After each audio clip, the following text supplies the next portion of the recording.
Basta, para kang nanonood ng movie. Tapos nakikita mo yung papa mo nasa loob ng cell.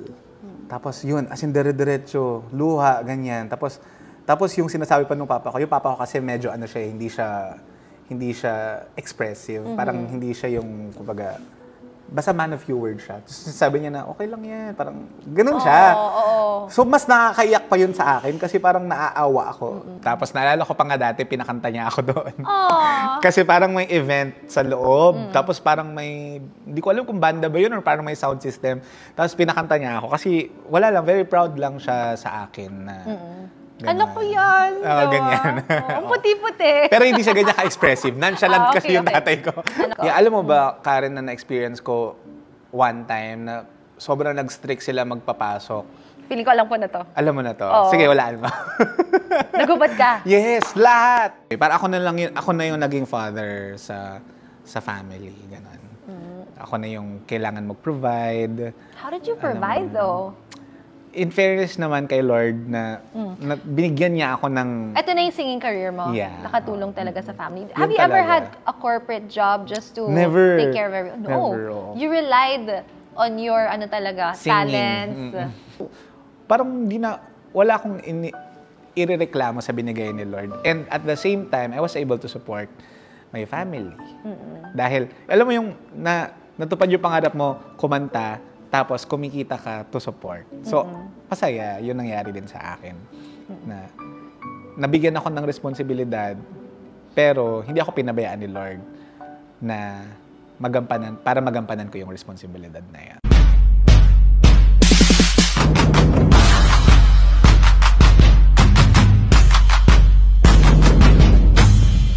Big thanks to my sponsors, Seed Fragrances. Have your own fragrances perfume bar in your events now. Start every day positively with Cobean Coffee.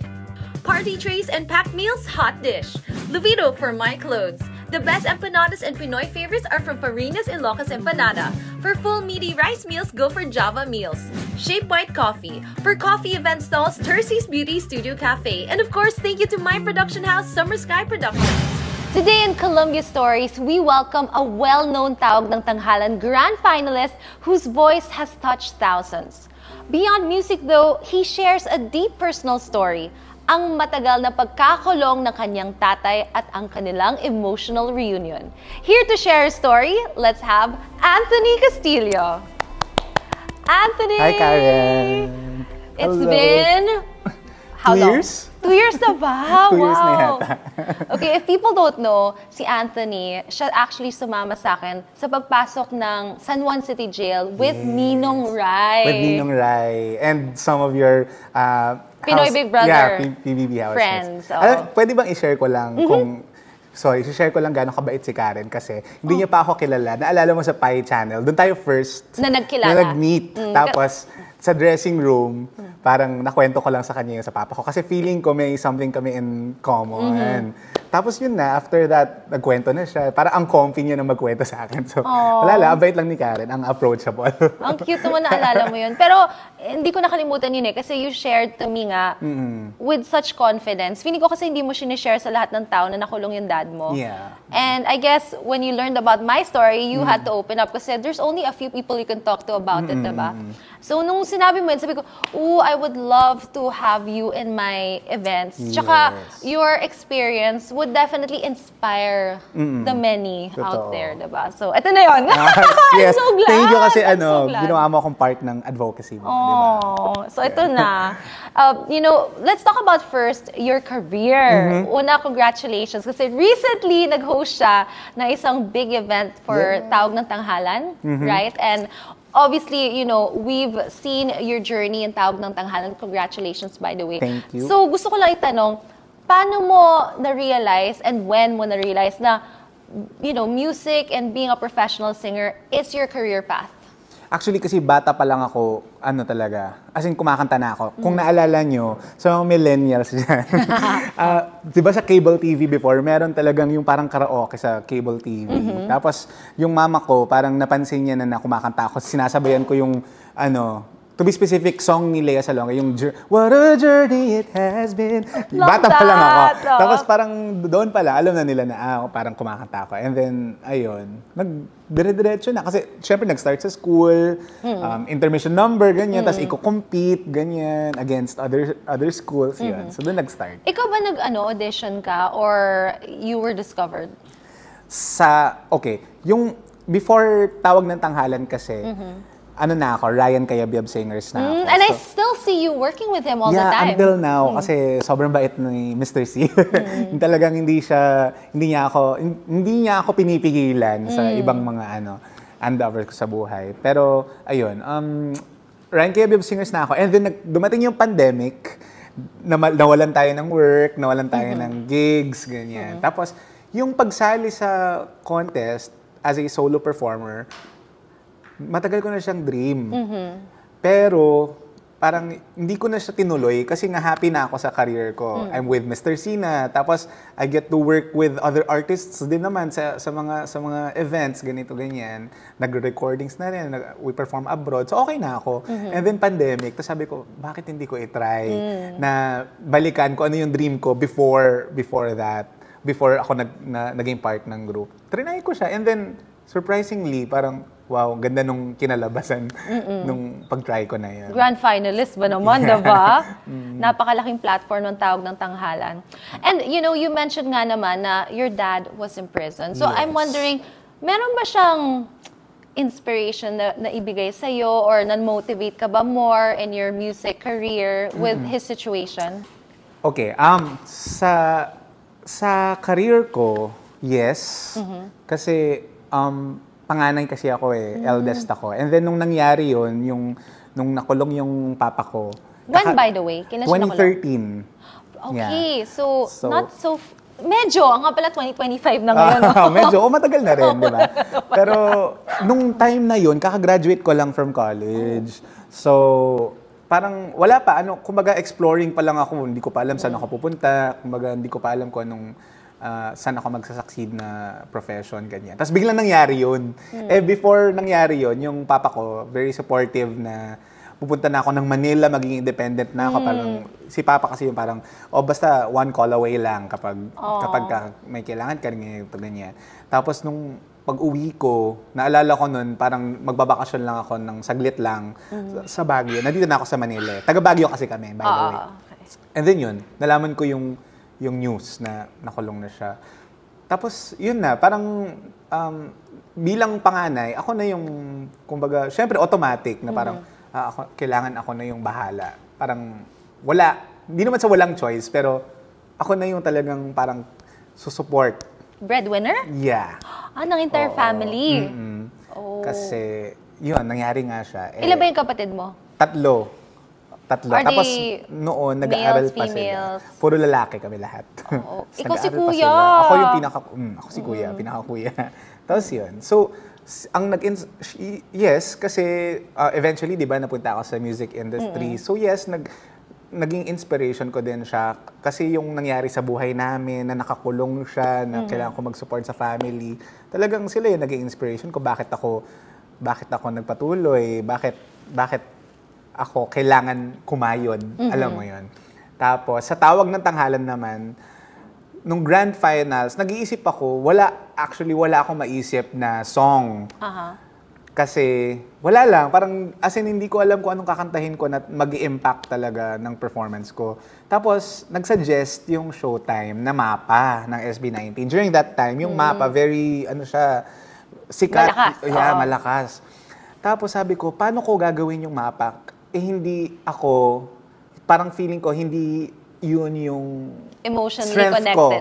Okay, that song is not your genre. Oo, tsaka masyado mataas, syempre SB19 ba naman, di ba, parang ganyan. Sabi ko, since wala na ako maisip, sige, sabi ko, i-trust ko na lang sila, yung prod, tapos gagawan ko na lang ng ibang areglo. Alam mo yun? So, ginawa ng ibang areglo, naging parang sobrang dramatic yung Mapa, naging slowed version, naging Si Papa, yung naging inspiration ko ng Grand Finals kasi inisip ko, ano kayang pwedeng story ko na, kumbaga, yung akin lang, na lalabas sa song ko.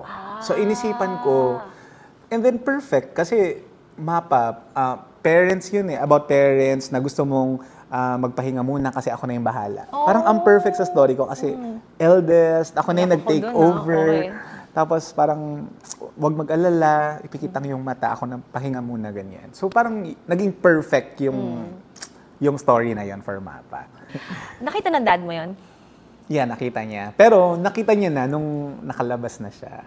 Kasi yung nakita niya, nung grand finals, yung top 3 na. Yung Mapa kasi yung first round eh. 2 rounds kasi yung grand finals. Yung Mapa, first round, yung second round, yung medley. Yung nakita niya yung Whitney Houston, yung Mapa yung para sa kanya. Na-delay ka, tito. Na-delay, oo. Pero napanood niya pa rin naman, di ba? Eventually. Eventually, when he got out. Ano pala yung kaso niya nung nakulong siya? Homicide. Okay. Yeah. Was he convicted or acquitted? Convicted. Alright. So can you go through with me, like, what happened? How'd you find out? Nung nangyari siya. In 2013. In 2013. So yun, umuwi ako sa Baguio, from Manila, for a short vacation. Tapos, nilapitan akong lola ko. Sabi niya, may nangyari sa papa mo, ganito, ganyan. Tapos, nung una, shock ako, hindi ko alam anong i-react, ganyan. Hindi pa ako umiyak noon. And then, nung binisita na namin siya, kasama ko yung mama ko, grabe. As in, bigla na lang siyang tumulo ng dire-diretso. Alam mo yung iyak bata? Yung parang, yung hindi mo mapigilan. Anong age mo nun? Ano na ako nun? Ano ba? Sorry, hindi ko maalala kasi 2013, siguro mga 20, early 20s, mga 22 siguro or 20. Such a young age to realize these things, no? Tapos yung feeling na, basta para kang nanonood ng movie, tapos nakikita mo yung papa mo nasa loob ng cell. Tapos yun, as in dire-diretso, luha, ganyan. Tapos yung sinasabi pa ng papa ko, yung papa ko kasi medyo ano siya, hindi siya expressive. Parang hindi siya yung, kumbaga, basta man of few words siya. Tapos sabi niya na, okay lang yan. Parang, ganun siya. So, mas nakakaiyak pa yun sa akin kasi parang naaawa ako. Parang naaawa ako sa kanya. Kasi alam mo siya. yung few words yun, may sakit yun Yeah. Tapos hindi pa siya nagpapakita ng weakness. Ganun kasi siya eh. So, hindi mo siya makikitang umiiyak or, alam mo yan. So, parang, tapos, sorry, naalala ko lang nung time na hahatulan na siya. Grabe pala yung kaba nun. Yeah! As in, Yung grabe. promulgation yung tawag dun eh. Yun. So, malalaman mo kung layo ka or layo. Yun. Oh. Grabe yung kaba. Parang hindi mo siya ma-explain na parang, Nandun ka? wala ako nun. Pero, as in, alam mo yung parang, hinihintay mo yung sagot, yung nangungulit ka, ano nang sabi, or ano na. Pero grabe pala, ibang klaseng kaba yun, parang hindi mo siya ma-explain. Parang once mo lang yun, yung kabang yun, parang once mo lang mararanasan. Kasi yung ibang kaba, nararanasan mo eh. Like, kaba ng pagsali sa contest, kaba ng ganito. Did your dad know na mako-convict siya or may idea pa rin siya na parang sana makalaya ako? Actually, that time, parang ang inisip na lang namin lahat, sana mas mababang sentence. Yun lang. Parang, ako... Umamid ba siya sa inyo? Yeah. Okay. So, actually, talagang alam pero nyo. ano talaga siya eh, hindi talaga siya sadya. I mean, accident. Okay, Alam mo yun. So, ako, ang hino-hope ko na lang that time is hindi siya lifetime imprisonment. Basta, mas mababang sentensya. Alam mo yun. Yun. Pero, yun yung parang, namin, parang pinagpipray namin that time. Anong nakuha niya? 12 years? Oh, okay. 12 years. Pero actually, Karen, yung 12 years, hindi niya naman natapos kasi may tawag dun eh. Good conduct time allowance. Yan, may good conduct time allowance siya. So, medyo mas na-shorten. Ng konti, pero mahaba pa din. Yeah. Pero, when he was there, when you say konti, how many years was he inside? Parang 10 years na lang. Parang ganun. Instead of 12. Kasi 12 to 24 yata yung sabi. Actually, hindi ko na maalala yung details. Most likely, pag nasa promulgation ka, marinig mo yon parang, oh my gosh, 20 years ako sa loob. Diba? Totoo. Yun nga. So, ano experience mo nung nandun siya sa loob ng jail? Siyempre, kailangan mo siyang dalawin. Ano bang mga ginawa mong support para sa tatay mo? Siyempre, yung pag-aasikaso ng lawyer, nandun ako. Gumastos ka ba? Oo. Oo. Mabigat, no? Oo. Mabigat. Mabigat siya. Tapos, syempre, lagi mong dapat bibisitahin, ganyan. Pero ako, personally, hindi ako masyadong nakabisita. Pero, once in a while, bibisita. Siguro, let's say, nung una, mga once a month or once in 2 weeks, mga ganyan. This is in Baguio. So, for Nung Baguio Manila, pa. you will travel to Baguio to visit them all the time. Yeah. Tapos, naalala ko pa nga dati, pinakanta niya ako doon. Aww. Kasi parang may event sa loob. Tapos parang may, hindi ko alam kung banda ba yun or parang may sound system. Tapos pinakanta niya ako. Kasi wala lang, very proud lang siya sa akin na ganun. Anak ko yan. Oo, ganyan. Ang puti-puti. Pero hindi siya ganyan ka-expressive. Nonchalant kasi yung tatay ko. Anak ko yan. Oo, ganyan. Pero lagi niya, pero pinapakanta niya ako. Ganun siya mag-show ng kanyang appreciation. Tapos, syempre, sa Baguio. Pero nung nalipat siya eventually sa sa Bilibid, sa medium. Tama ba? Medium o minimum? Yung hindi ganun katagal yung sentence. Yung hindi naka-lifetime. Oo. Yeah. Tapos, nung time na yon, mas nakabisita ako kasi medyo malapit na lang sa akin. Kasi QC na ako eh. Manila lang yun, diba? Manila. Pero grabe yung struggle sa To pagdalaw. enter? Promise. I actually wanna make Dalaw people there. So, it's hard. Hindi. Medyo mahirap. Grabe yung security. Yes. At saka, ano din siya? Paano mo ba sasabihin? Ganun talaga, it's a jail eh. Totoo. They try to prevent contrabands from entering. Therefore, they make it difficult. Yeah, alam mo ba, Karen, na na-experience ko one time na sobrang nag-strict sila magpapasok. Feeling ko alam ko na to. Alam mo na to? Oo. Sige, walaan mo. Nagubad ka. Yes, lahat! Tapos nag-cough ka. Hindi, yung parang umubo ka para lang kung may lumabas. Hindi, wala. Walang ubo. O, it's not the worst. Pero lahat, as in, As kahit in, front and underwear. back? Yes. Oo. Anong feeling mo nung nagubad ka? Nung time na yun, parang na-weirdohan ako sa feeling. Tapos parang, basta weird siya. Weird na parang naghubad ka lahat. Tapos, ewan ko, parang yun lang, parang feeling ko ang hirap lang nung proseso para makita mo yung pamilya mo sa loob. Alam mo yun? Yung effort talaga makapasok. Effort talaga. Tapos mainit, malayo. Tapos ang daming may pila. Tapos yung mga food, kakalikutin. Minsan, hindi mo na... Minsan Didiktik nila yun kasi baka may nasa loob na hindi pwedeng ipasok. So minsan, hindi na siya appetizing yung food kasi ginanon na. Alam mo yun? So parang, yun lang, parang sad reality lang na parang pagka dumalo ka, yun talaga yung mga mararanasan mo. Alam mo yun. Pero syempre, kung mahal mo yung nasa loob, wala ka namang yeah, you really do your best. Tsaka, very appreciative yung mga tao sa loob. Especially, sila, just to see you is enough. Right? But true. Pagdating nga ng pagkain, actually, there were so many times, even a cake. They purchase it, they have your greeting on it, tapos pagdating sa'yo parang... Totoo. Iba na Parang itsura. si Wolverine nakipag-away dun sa cake. May time pa nga yung burger, bawal yung bun.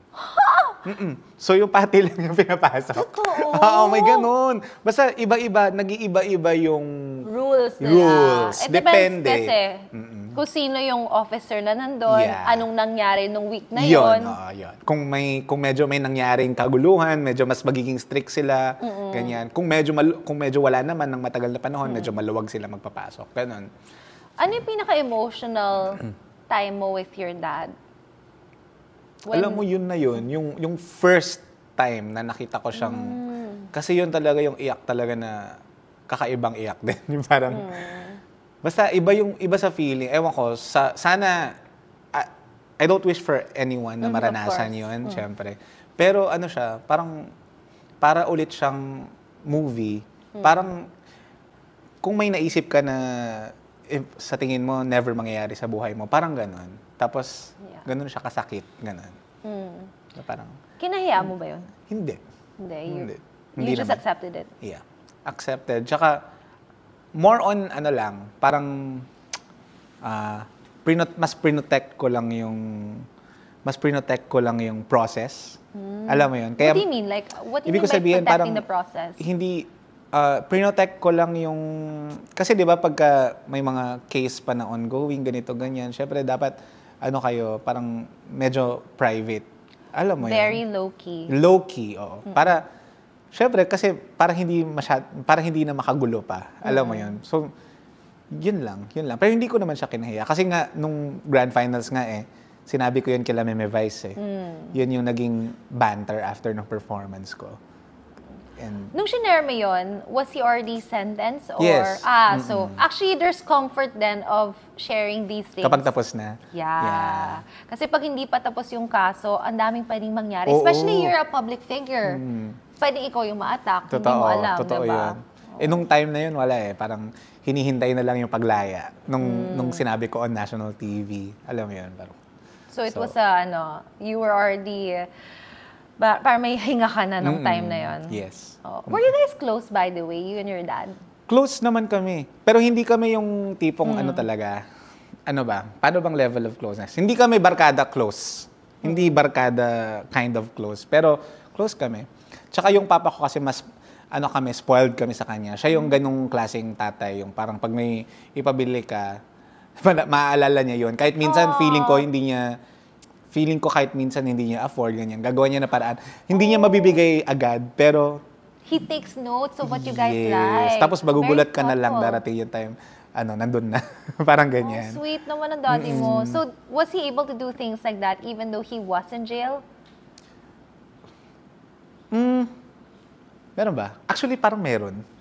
Kasi, ang alam ko, minsan, iniipon niya din yung mga binibigay sa kanya.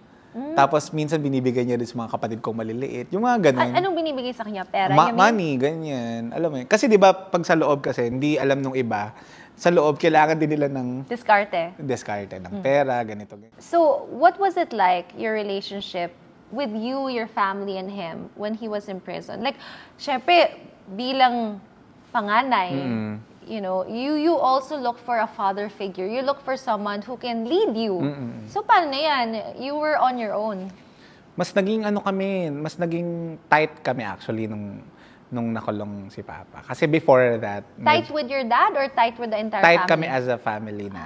Kasi medyo shaky yung relationship nila ng mama ko before siyang nakulong. Pero nung nakulong siya, kami pa din yung nandyan for him So feeling ko na-realize niya rin na, alam mo yan, kami talaga. Ito lang yung support system. Oh, Yeah. this is my rock. So naging tighter. So isa din yun sa parang blessing in disguise siguro. Yun, your relationship. Ako sa And family you, ko. yan, in terms of you, like syempre bilang son, you want of course to have that support from a father. Nakuha mo ba yun? Or did you have to teach yourself certain things? Yes, oo. Pero kasi yung support ko sa father, nandun naman yun ever since So nung wala na siyang magawa kasi nakulong na siya. Parang ako na yung naging, feeling ko, let's put it this way, parang ako na yung naging father sa family, ganun. Ako na yung kailangan mag-provide. How did you provide though? In fairness naman kay Lord na binigyan niya ako ng... Ito na yung singing career mo. Yeah. Nakatulong talaga sa family. Yun Have you ever talaga. had a corporate job just to Never. take care of everyone? No. Never, oo. You relied on your Singing. talents. Pero before Okay. pa akong naging singer, nag-ano muna ako, brand ambassador. Yun talaga yung start ko. Pero ano din yun go-see. Alam mo yun? So parang, ano din siya, It fluctuates kasi. racket. Oo. Sometimes ang dami mong projects, sometimes wala. Oo. Hindi siya, kumbaga, not so stable. Tapos, in fairness kay Lord, dininig niya yung panalangin ko. Kasi lagi dati, pag magsisimba ako, lagi kong sinasabi, Lord, sana maging performer ako or singer ako, ganyan. Binigay niya. Hindi pa lang ako solo artist nung una. Pero, ang laking bagay pa rin nung binigay niya. Imagine, Ryan Cayabyab. Of course. Tapos, grupo. Pero sa grupo kasi namin, nagsasolo-solo pa rin naman kami. So, parang may mga kanya-kanyang spotlights pa din. So, parang wala akong irereklamo sa binigay ni Lord. And at the same time, I was able to support my family. Dahil, alam mo yung natupad yung pangarap mo, kumanta, tapos kumikita ka to support. So, masaya. Yun nangyari din sa akin. Na nabigyan ako ng responsibilidad, pero hindi ako pinabayaan ni Lord na para magampanan ko yung responsibilidad na yan. Wow, you make it sound so light, honestly. When you say... Pero hindi. Kasi... So you make it sound so light. Yeah. Pero I know how difficult it is to even take care of one person. What more? Tsaka, Diba? You're in, lahat ng siblings mo, plus your dad. Tsaka syempre, di ba, tao lang tayo, Karen. Minsan, Mapapagod ka din mapapagod ka din. Tapos minsan, maiinis ka din kapag Humihingi pa sila more, sunod-sunod. Or pag yung, alam mo yung sabay-sabay. Yun yung parang nakakaano sa akin, yung sabay-sabay. Ang daming kailangan ganito, ganyan. Pero, ganun talaga. So Alam mo lahat yun. sa'yo? Before? Oo. When you Yeah. say lahat, tuition fee nila, allowance In fairness, nila. sa mga kapatid ko, sila? Scholars. Wow, thank you, Lord! Athletes. Matalino. Magaling silang Matatalino. athletes, mga taekwondo sila eh. So, pero syempre hindi ganun pa din. Allowance, bahay, bills, ganyan. So, Hindi kayo ako talaga yun. magkakaano? I mean, you guys weren't living together?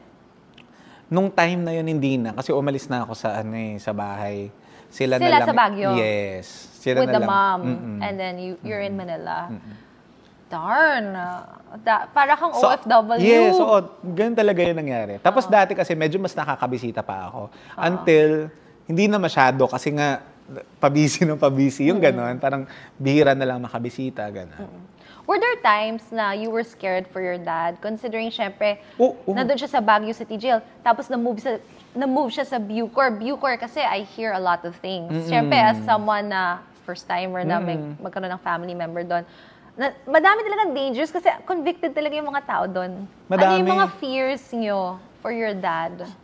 Fear na baka mag-engage siya sa mga hindi magandang gawain sa loob, yung gano'n. Pero alam ko naman na hindi niya yun gagawin. So, unang fear yon. Pangalawa, na baka mapahamak siya. Alam mo yun, syempre hindi mo maiwasan, di ba, sa loob magulo, yung ganyan.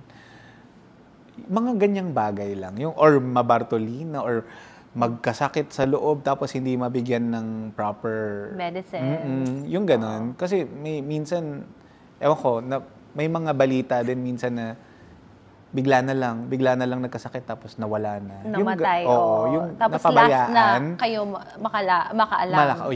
Yun. Parang yun yung mga takot ko before. Pero Nandun pa has siya. there ever been a situation that was dangerous for your dad inside jail? Alam mo, buti wala naman. As in, wala. Pero parang nakaka-worry lang. Every time bumibisita kami, ang payat-payat niya. Yun lang. Payat siya, pero sabi ko nga sa'yo kanina, si Papa hindi siya expressive. So, hindi siya magsasabi ng... Hindi niya nasasabi talaga what's happening inside. Yeah, or hindi siya nagsasabi ng kalungkutan niya or kung ano man. Pero lagi pagka bumibisita kami doon, lagi positive. Parang nagtatanim lang ako sa labas ng church. Yung mga ganon. Basta church lang kami, tapos nagtatanim kami ng mga halaman dyan, ganon, ganyan. Yung mga sinasabi niya pala. But that's nice, ah. There's farming in Baguio City Jail. Hindi, sa ano na to? Sa Bucor. Sa Bucor na. Nagtatanim siya doon. Nagtatanim-tanim sila. Sounds therapeutic. Di ba? Yun. Okay. So, pag kinakwento niya yon, anong nararamdaman mo? Ay, si Daddy nagtatanim. At least, anong nararamdaman mo? Mas parang naging light yung situation. Alam mo yun, na parang, hindi pala kailangan mag-worry, ganyan. Na okay pala siya, nasa okay pala siya na sitwasyon sa loob. Ganon. So, nakakatulong din sa amin. Feeling ko yun din naman yung primary goal niya, kaya siya ganon.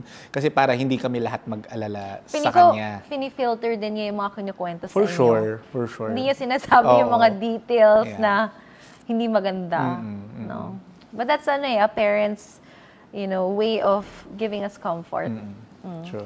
Now though, nakalaya na daddy mo. Yes. 2023.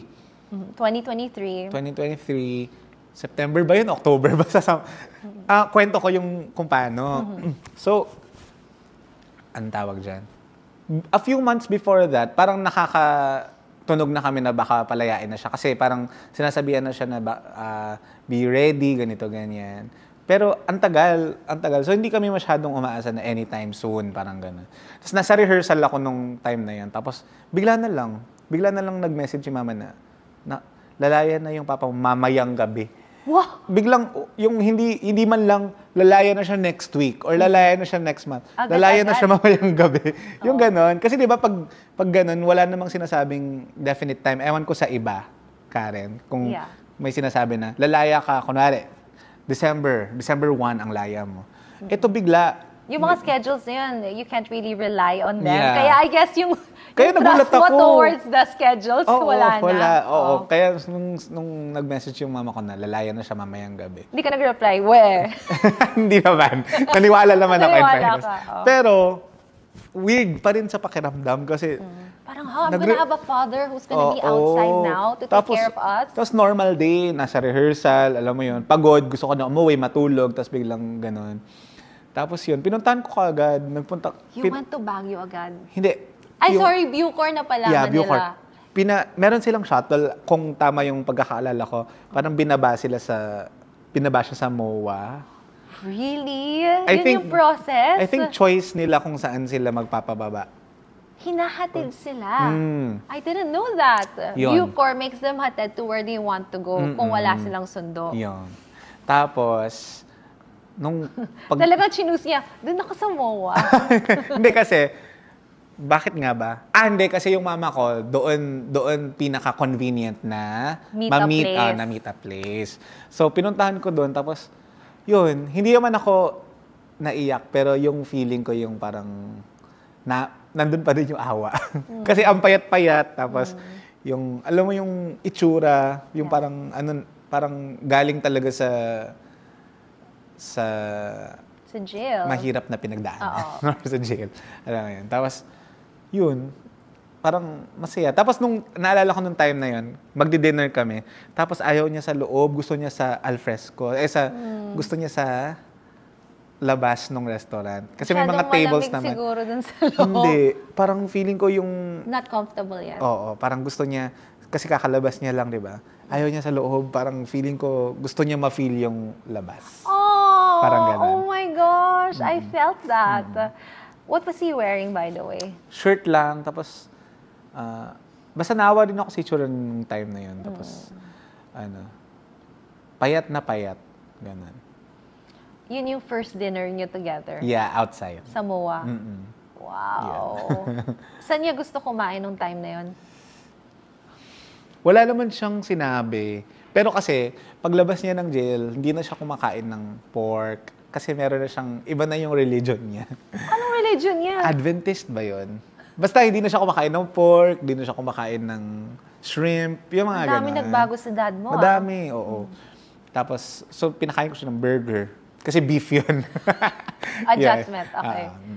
And then, what was it like spending dinner with your dad for the first time sa Laya? And how was he? Okay siya, payat, pero nung time na yun, hindi ko rin ma-explain pa. Parang hindi pa siya nag-sink in na nasa labas na siya. More than 10 years din kasi siya nasa loob. So I'm sure he's so overwhelmed with everything. Yun pala yung pakiramdam ko nun. Ano kaya yung nafe-feel ni Papa? Ganon. So, actually, hindi nga kami, nagdaldalan kami, oo, pero hindi masyadong, parang, alam mo yung parang lutang ako kasi iniisip ko, kung ako kaya yung nasa shoes niya, ano kayang nafe-feel ko ngayon na nasa labas ako, kumakain finally sa labas, gano'n. Yun. Parang, ini-imagine ko anong pakiramdam niya. Gano'n. Hindi ko alam bakit. It's an interesting thought process din. Kasi syempre gusto mo makita yung mundo in his eyes. Yeah. Diba? Masaya kaya siya or naninibago kaya siya or alam mo yan, parang I can just imagine. Oo. And now, syempre ikaw yung father figure noon. Is he a father figure now? Or are you still playing that role? Mas ano siya ngayon, mas nandiyan for us. Parang sinusulit niya yung, dati kasi si Papa busy yan. Tapos pagka may mga shows or graduation, ganyan, laging si Mama lang yung nakakapunta. Si Papa hindi siya pumupunta. Pero si Papa, ang bawi niya kasi dati, siya yung provider. Alam mo yun, siya sa money, sa mga luho. Yan yung bawi ni Papa sa amin. Bakasyon, yung mga ganun. Pero yung presence niya before, hindi masyado. Sa mga important occasion sa amin. Pero ngayon, andyan siya kahit anong occasion nandyan siya. kahit sabihin ko na, manood ka dito, ganyan. Game, pupunta siya. Parang feeling ko sinusulit niya masyado yung lost years niya na nandun siya sa loob. He now values time with you guys. I'm sure he realized na sana pala nandun ako nung nag-graduate si ganito ganyan. But, of course, ngayon he has that chance already with you guys. So, you're closer now? Yeah. So, ano yung feeling ngayon na magkakasama na kayo ulit? Masaya kasi nabunutan ka ng tinik eh. Kasi yung parang for the longest time na, oo, masaya yung nangyayari sa akin, sa career ko, masaya, may ganito, ganyan. Pero alam mo na merong something na hinihintay mong mabunot. Pero ngayon, wala na yun. Kasi laya na siya eh. Alam mo yun, parang feeling ko nga, Karen, parang nung nangyari yun, nung nakulong siya, inisip ko, ano pa kaya yung worst na pwede mangyari sa buhay ko or sa family namin? Kasi parang ito na yung pinaka so far. Alam mo yun, lahat ng, yun na yung pinaka-painful, ganyan. Tapos nung nakalaya siya, parang feeling ko wala nang mauulit na ganito kasi nalagpasan na namin yung the worst of the worst in your Oo. family. Sa tingin mo, bakit nangyari to sa pamilya nyo? Kasi may kailangang feeling ko kailangan namin maging tight. Mas maging tight. Mas kailangan ayusin kaya siguro siya nangyari. Alam mo 'yun? Kasi dati okay naman kami before eh.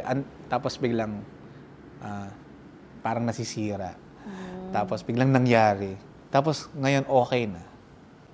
Alam mo 'yun? Feeling ko may kailangan siguro sabi ni Lord parang ayusin muna natin to. Feeling ko hindi to maayos kapag hindi to nangyari. So gagawin ko muna to para mangyari siya. Alam mo 'yun? Sorry, hindi ako masyadong hindi masyadong specific, pero ganun yung sa tingin ko. I totally understand you. Parang he really needed to change someone's point of view when you pull them out of that situation. Na when you keep taking advantage of certain situations, iti-take out kanya doon para ma-realize mo. When you're isolated, oh my gosh, I should have done this and that. Yeah. So, ang dami nagbago sa inyo for the better. Now, does he like have new dreams for himself?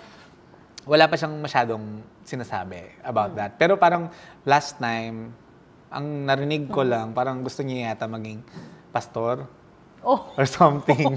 Parang Adventist siya, sabi mo, di ba? Oo. Gusto ko yun for him. I mean, kung mangyari man, support. Alam mo yan. Cute. Gusto niya maging pastor. Pwede naman may asawa yan, di ba? Oo, pwede. Okay. Catholic kasi. Pero your mom, okay naman siya sa mga, change of religion ng dad mo? Okay naman siya. Hindi naman siya, kumbaga, open naman. Parang respect naman kami. Kapag kakain, kailangan pag nandyan siya, dapat i-consider mo na walang pork, ganyan. So, support naman kami. Kasi syempre, yun na siya paglabas niya. Alam mo yun. So, kailangan tanggapin din na gano'n na siya. Pero kami, syempre, gano'n pa din kami. Pero kung ano siya, tanggap na namin kung ano siya. So, Anthony, if you were to have a song with your dad, what would it be and why? Ano na lang? Hindi. Ano na lang? Now and Forever. Now and Forever. Yan.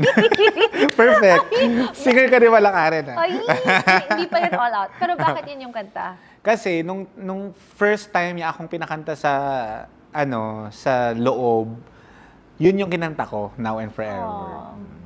So yun naalala mo talaga. Was he like staring at you, you're staring at him? Like ano yung moment yun? Hindi ako na awkward ako eh. Hindi ako makatingin sa mata minsan. Lalo na kapag kakilala ko.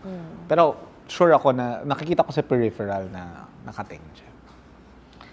It sounds like you were very supportive of your dad. And I'm so glad na nakalaya na siya. Anong message mo para sa mga family members? Meron din mga dad, mom, or mga kapatid na nandun sa loob? Don't give up lang. Kahit nga yung mga nasentensyahan ng lifetime siguro, meron pa din silang chance, 'di ba? Kasi may parole naman eh. Alam mo 'yun. Parang wag niyo lang silang kalimutan sa loob kasi sila hindi natin alam yung nararamdaman din nila sa loob eh. Hindi natin alam yung gravity nung nararamdaman nila. So, siguro bigay natin yung support sa kanila na nandun sila. Kasi, alam mo yun, bisitahin natin, ganyan. Tapos, kamustahin natin from time to time. Ako, guilty ako. May season sa buhay ko. May time na parang hindi ako masyado nakabisita. Kasi, lalo na nung pandemic, alam mo yun. Tapos, yun, parang bisitahin nyo lang. Tapos, darating din yung right time. Magugulat kayo. Actually, yun yung masarap sa feeling, yung hindi mo alam, pero bigla na lang nakalabas na gano'n. Magugulat ka. So, don't give up. Ganun din naman sa buhay. Just don't give up kasi magiging maayos din lahat. So, yun. Oh, and maayos na nga ang lahat. For Anthony Castillo, I'm so proud of you with your career now as a host and also as a solo artist.